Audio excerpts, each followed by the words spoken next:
Hello everyone, আমি সুভদ্রা। আপনারা কেমন আছেন? আমি ভালো আছি। আজকে শেয়ার করছি ডিমের দো পেঁয়াজা। খুব ইজি প্রসেস। আমি বরাবর বলেছি যে আমি খুব সহজে রান্না তৈরি করতে ভালোবাসি, খেতেও ভালোবাসি, সহজে রান্না তৈরি করতে ভালোবাসি। বেশিক্ষণ আমার রান্নাঘরে থাকতে ভালো লাগে না। তো আজকে দেখাচ্ছি ডিমের দো পেঁয়াজা। প্রথমে আমি তেলটা গরম হলে ডিমটা ভেজে নেব। ওই জন্য আমি তেলে অল্প নুন আর অল্প হলুদ দিয়ে দিলাম। এবার আমি সেদ্ধ করা ডিমটা ভেজে নেব। ডিমে আমি কিছু হলুদ নুন লাগাইনি, ডিম আমি কেটেও নিই না, আমি এইভাবেই ভেজে নিই সঙ্গে সঙ্গেই। অনেকক্ষণ ডিমটা ভাজা থাকলে তখন ফেটে যায়, তো তেল গরম করে সঙ্গে সঙ্গে ভাজলে কোনো ফাটাফাটির ব্যাপার থাকে না। ডিমটা আজকে সেদ্ধ করতে করতে কেমন হয়ে গেছে, প্রায়শই ডিম এরকম হয়ে যায়, জানি না কেন। আপনাদের সঙ্গেও কি এরকম হয়? আমি তো তাও একটু যখন সেদ্ধ করি একটু নুন দিয়ে দিই, কখনো একটু ভিনেগার দিয়ে দিই যাতে ডিমটা না ফাটে। ডিমটা হালকা করে ভেজে তুলে দিলাম।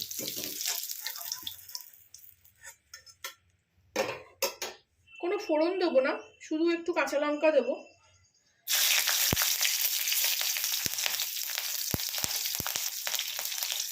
আর দুটো, যেহেতু ডিম, দুটো কুচি করে নিয়েছি পেঁয়াজ, একদম পাতলা পাতলা স্লাইস করেছি।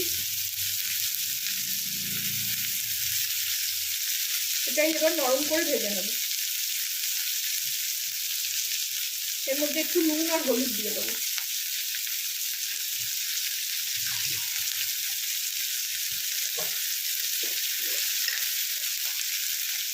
অল্প নুন দেবো যাতে তাড়াতাড়ি পেঁয়াজটা ভাজা হয়ে যায়। অল্প হলুদ দেবো।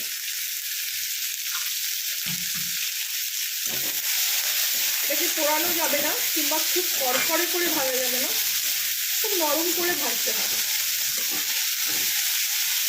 আমি খুব সিম্পল ওয়েতে করছি এটা, ডিমের দো পেঁয়াজা। আমি এটা অনেকদিন আগে আমার এক প্রতিবেশীর থেকে শিখেছিলাম, তো করে যখন খেয়েছিলাম ভীষণ ভালো লেগেছিল।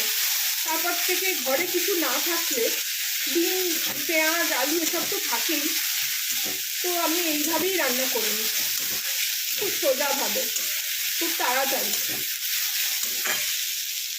এইভাবে আমি পেঁয়াজটা ভেজে ফেরত আসছি।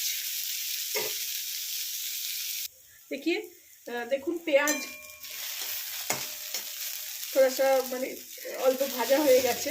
আর ওই হিন্দি বাংলা থোড়া গুলিয়ে যায়, কখনো হিন্দিতে বলি কখনো বাংলায় বলি, তো ওই জন্য আপনারা একটু ক্ষমা ঘেন্না করে দেবেন। তো পেঁয়াজ ভাজা হয়ে গেছে, নরম করেই পেঁয়াজ এরকম ভাজা হবে। এরপর আমি এতে, আমার তো সব রান্নায় স্বাদ অনুসার মানে ব্যালেন্স করার জন্য আমি একটু চিনি দিই, আবার কোনো কোনো রান্নায় দিই না, দরকার যখন পড়ে না। অল্প দেবো, অল্প, কারণ পেঁয়াজ নিজেই একটু মিষ্টি মিষ্টি জিনিস, একটা সবজি, তো অল্প স্বাদের জন্য, স্বাদটাকে ব্যালেন্স করার জন্য। এখানে আর হলুদ দেবো না, আমি হলুদ দিয়েছিলাম।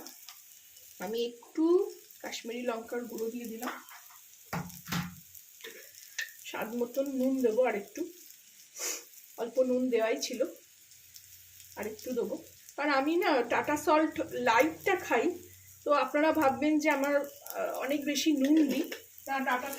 টাটা লাইট সল্টটা একটু বেশি লাগে, কারণ এতে সোডিয়ামটা যেহেতু কম। এইভাবে ভালো করে ভেজে নিতে হবে। খুব চটজলদি রান্না, সময় একদমই লাগে না।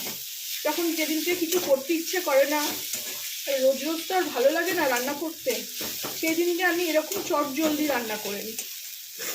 এতে একটু আমি অল্প জলের ছিটে দেবো, অল্প, ব্যাস, আর বেশি দেবোই না, থেকে বেশি। এবার এতে আমি একটু গরম মশলা দিয়ে দেবো।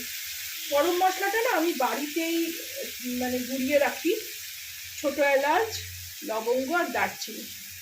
আমার বাইরের ওই শাহি গরম মশলা একদম পছন্দ না, খাই না, ভাল লাগে না। এবার আমি এতে ডিম দুটো দিয়ে দেবো। রেডি হয়ে গেল আমার ডিমের দো পেঁয়াজা। আপনারাও এরকমভাবে বানিয়ে খাবেন, আমাকে জানাবেন কেমন লাগলো। আপনাদের কোনো সাজেশন থাকলেও আমাকে জানাবেন, আমি চেষ্টা করব সেটাকে ঠিক করে নেবার।